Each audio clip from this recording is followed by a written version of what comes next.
Dashboard financeiro Kids More, uma análise financeira com base no histórico de comportamento. Bem, antes de seguirmos com a nossa análise, eu acho interessante um pouco de contexto para entender um pouco sobre a empresa.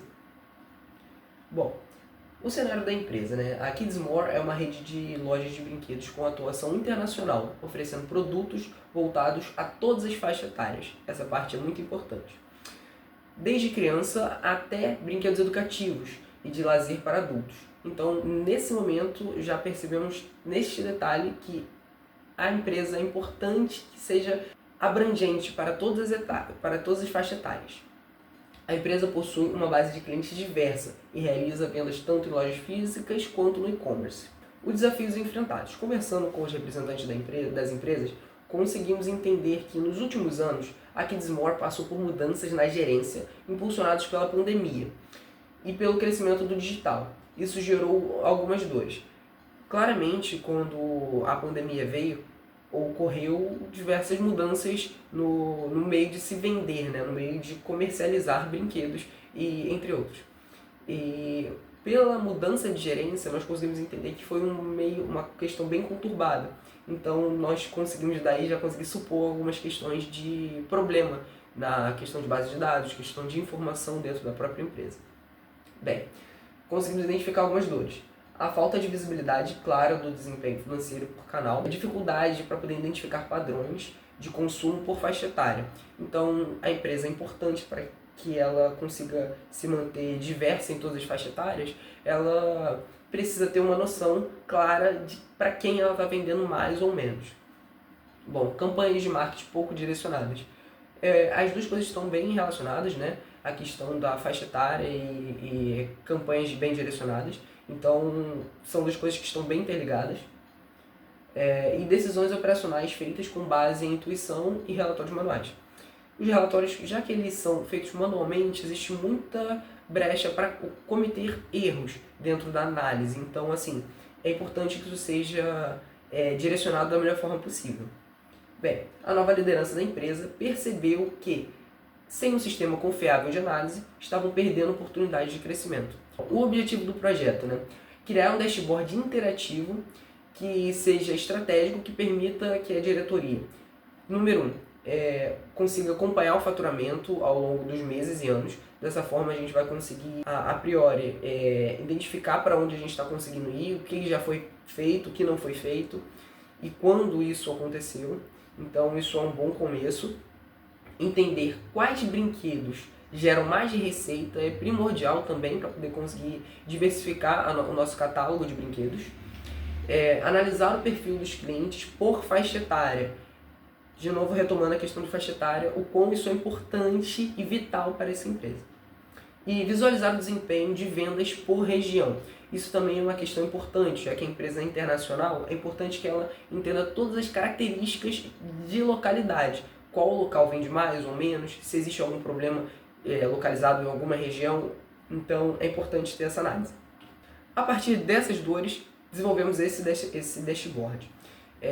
Eu vou me aprofundar especificamente em cada etapa dele, mas a princípio vamos olhar ele e fazer uma análise por cima dele, né? Aí em cima, no canto esquerdo superior, conseguimos identificar uma segmentação, né? Já que é um dashboard interativo, nós conseguimos visualizar e fazer algumas segmentações por ano e por país. Então, dessa maneira, a gente consegue visualizar, fazer uma filtragem geral por todo o dashboard, para poder filtrar exatamente isso, por ano e por país. Ali em cima temos alguns cartões de informações que são importantes e são relevantes para a empresa e que é preciso ser retirada essa informação de forma rápida e clara. Eu acredito que esses cartões são bem eficientes nesse aspecto, bem intuitivos. Assim, claramente a gente consegue ver que, por exemplo, o ticket médio é de 478,6. Mais abaixo temos um gráfico de linha informando o faturamento ao longo de todo o ano, né? É uma dor clara da empresa. Logo abaixo conseguimos ver o faturamento total por marca, ou seja, a gente consegue ver qual brinquedo é possível ter mais venda e qual brinquedo não tem tanta venda assim. E claramente esses gráficos eles são bem intuitivos e a gente conseguiu tirar bastante informação deles. Na direita ali, conseguimos ver uma tabela que tem algumas informações, algumas colunas que são importantes e relevantes, que é por região, né? Que é específico por região de venda, então é um gráfico mais detalhado, um pouco mais profundo. E acima, né, conseguimos ver o total de vendas por gênero, que também é muito relevante na nossa análise, né? E também é muito importante para a própria empresa, né? O pilar da empresa conseguir ser bem diversa nas suas vendas. Bom, agora vamos nos aprofundar um pouco mais em cada um dos gráficos. Falando um pouco sobre o faturamento total da empresa ao longo do ano, né? O comportamento de vendas revela uma curva sazonal com um aumento próximo às datas do Dia das Mães e das férias escolares. Isso é uma questão importante a ser mencionada, já que essas datas são relevantes nesse contexto. E também conseguimos ver uma queda inesperada no quarto trimestre, justamente quando o varejo costuma crescer por conta do Natal. Isso nós podemos chamar de um tipo de anomalia, né, no mercado dessa empresa, né? É uma defasagem muito grande, porque essa empresa, justamente por ser um comércio e um varejo de brinquedos, as datas de outubro, novembro e dezembro são muito relevantes para a sua fatura. Então, ter uma defasagem, ter uma queda brusca nas vendas e no lucro é um tipo de anomalia, assim, que podemos dizer, né? E nós identificamos o que poderia estar relacionado com isso, né? Nós identificamos que um problema de logística ou falta de estoque pode ser uma questão relevante a ser mencionada. Campanhas de marketing mal planejadas nesse período e concorrência digital mais agressivas, o que faz sentido com o contexto da empresa. Relembrando no caso, a empresa ela teve uma mudança muito brusca na gerência na pandemia. Já faz 5 anos a pandemia, então foi há bastante tempo e ela não teve uma digitalização de forma adequada. Então, de fato, pode ser a concorrência de forma mais agressiva consegue alcançar o público-alvo, muito mais do que a nossa Kids More. Bem, a minha recomendação técnica fica como mapear as datas promocionais e criar campanhas de Black Friday e Natal. E focar em presentes educativos e investigar rupturas no estoque. Dessa maneira, eu acho que a gente vai conseguir identificar ou, com sorte, resolver todo o nosso problema no faturamento no final do ano. E a campanha de Black Friday e Natal faz total sentido com a empresa. E também a questão de investigar rupturas no estoque pode ser relevante, já que no mercado de varejo de brinquedos é importante ter todo o estoque pronto e preparado para a venda nesse final de ano. Temos o faturamento total por marca. Bom, esse gráfico ele é bem intuitivo, assim, conseguimos ver claramente a diferença entre o primeiro lugar e o segundo lugar, né? Mas vamos seguir. Atualmente, a marca Contoso ela representa 40% do faturamento total, indicando uma alta dependência em um único fornecedor. Essa questão de vendas é muito importante, ter de fato um cargo-chefe para a empresa, uma quantidade de vendas não é acima do segundo colocado, não é tão anormal assim, porém 40,8% é um valor muito exorbitante. Isso gera uma dependência muito grande em apenas um tipo de fornecedor de brinquedo. Isso pode gerar uma dependência e ser muito arriscado para a empresa, né? Já que isso pode causar uma variação muito grande de preço, de atraso, podendo ser impactada diretamente com o desempenho da empresa, né? Causado por atraso de uma única empresa. Então é muito importante que isso seja diversificado entre outras marcas, né? Fica a minha recomendação, que é fortalecer a divulgação e incentivos de venda para marcas secundárias, ampliando assim o mix de produtos, fazendo dessa forma que outros produtos sejam mais valorizados, aumentando assim o faturamento da empresa e não dependendo exclusivamente de apenas uma marca de brinquedos. O total de vendas por faixa etária.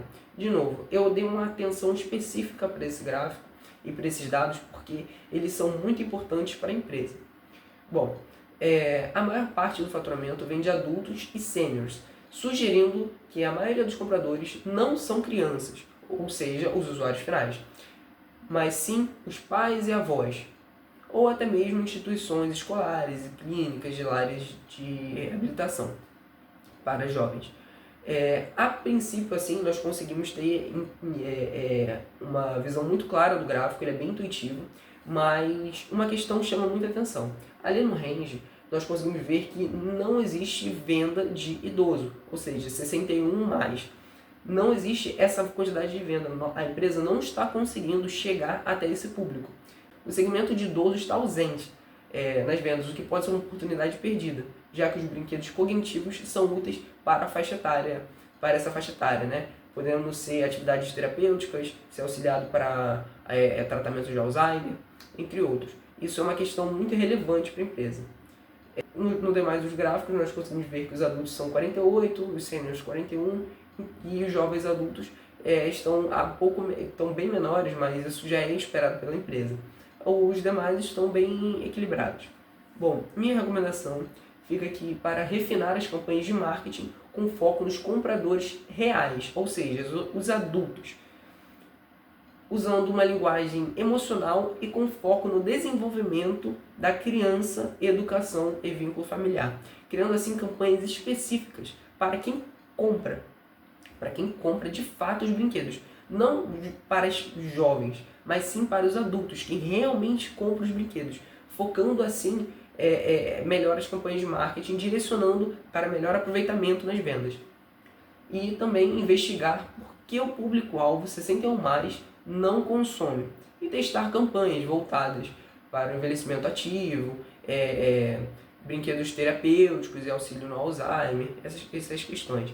Então, fica essa minha recomendação. Seguindo aqui, vamos ver um pouco sobre o detalhamento.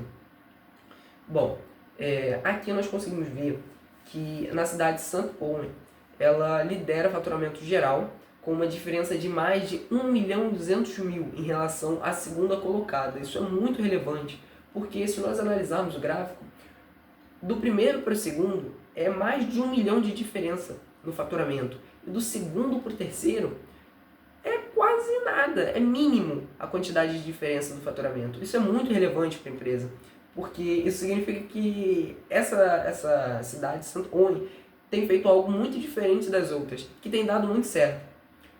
Porém, no entanto, se nós analisarmos melhor, essa performance é acompanhada por um índice de devoluções significativamente alto, quando comparado às outras cidades, o que pode comprometer a margem de percepção de qualidade da empresa.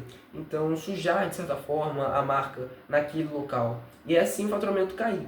Já que a gente consegue observar que a primeira colocada, a St. Owen, ela tem 41 devoluções. Isso é um valor relativamente alto comparado com as outras. Assim, quando é comparado com as outras, fica até assustador, pois a segunda, a terceira, 15, 17, a primeira ela tem 41 devoluções.